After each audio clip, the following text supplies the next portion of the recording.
Give it up for Davie Allan and the Arrows. We got one more. Dusty Watson on drums. Mike Vernon on bass. We've got Dick Stewart from Albuquerque representing the Buddy Holly Foundation.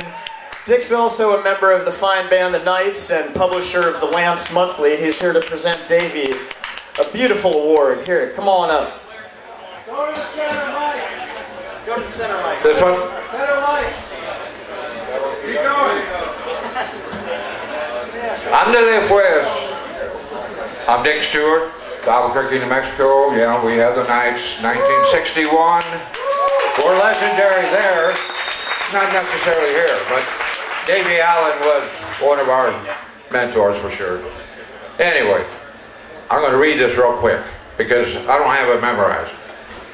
In the mid-50s, while rock and roll was in its early defining stages, a fellow by the name of Elvis Presley, everybody knows him, made a big impression on the West Texas country and western artists with his first hit, That's All Right. Everybody's heard that song. It was the first major attempt of mixing country and southern blues, and Buddy Holly was one of the first country artists who quickly jumped on Elvis's bandwagon, which resulted in his first #1 hit, That'll Be the Day, followed by Oh Boy and Rave On, both of which has earned a high ranking in the Billboard Top 100 national charts. And although Buddy didn't write all of his songs, many of those that he did were done with a 1943 J45 Gibson acoustic guitar, originally owned by a fellow named Billy Batterfield. He pawned the guitar in the mid-50s for 20 bucks. Buddy bought it with a little help from his friends for 75. Later on in 1978, or 1978, I'm sorry, Gary Busey, I guess you guys seen Buddy Holly's story. He bought Holly's original J45 for an undisclosed sum of money, and he replaced all 18 of the original frets. Took them out. Probably was going to throw them away, but he didn't. An ardent Buddy fan from the UK named Peter Bradley ultimately came into possession of these frets and had an idea. Buddy Holly's greatest passion was to build a recording studio in Lubbock, Texas, and the groundwork would be laid once he returned from the infamous Winter Dance Party tour, in which most of the artists that participated nearly froze to death in the substandard buses that were provided by the tour's promoter, Irvin Feld. Holly had enough, and he hired the Beechcraft Bonanza to take him to his next venue. Here's a quote from my recently released book called Unsung Heroes of Early Rock and Roll, but Davie has got a chapter in it. Holly, along with Ritchie Valens, Giles Perry Richardson Jr., a.k.a. the Big Bopper, the pilot Roger Peterson, they all perished in the early morning hours of February 3rd, 1959 near Clear Lake, Iowa, while en route to their next show in Fargo, North Dakota. The Beechcraft Bonanza that Holly had rented plunged to the ground shortly after takeoff.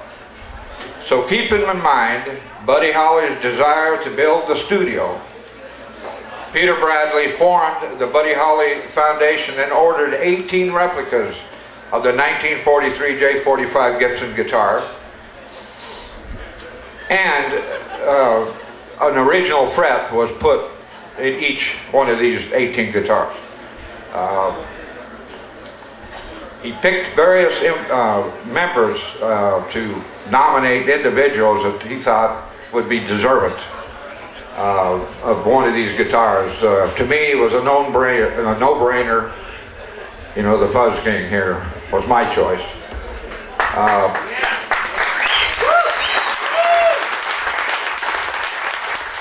The premise of the foundation is to help develop an awareness and support for the young generation to have an opportunity to see their dreams come true, whether it's in the field of music or something else.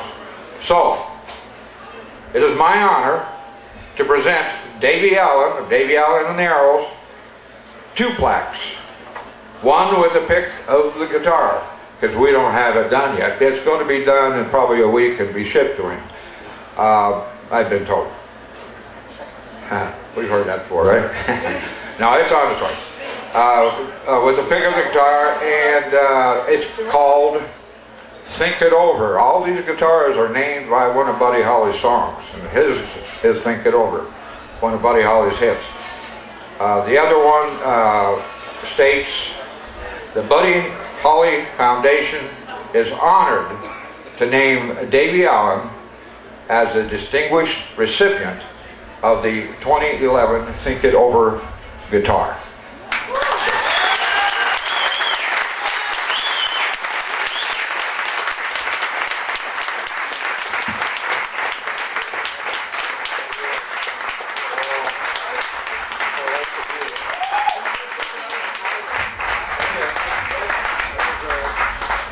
Well, I can't get that together. I wish you could see this. This is a beauty. Wow. Dick, turn that around so we can see it, please. Show it to everybody, Dick. Here's a picture of the guitar.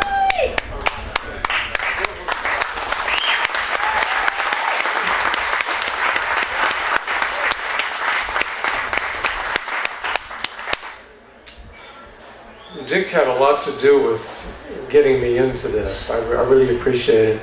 I want to thank him. I want to thank Peter Bradley, John Thomas, and Maria Elena Holly, who was a part of this thing, Buddy Holly's wife. Boy, this is just amazing. Thanks, Dick, for being here. A lot of the other guitar players, you're going to blow your minds. Pete Townsend from The Who, Milky Edwards from The Ventures, James Burton, Phil Everly, others. It's just amazing, a bunch of people.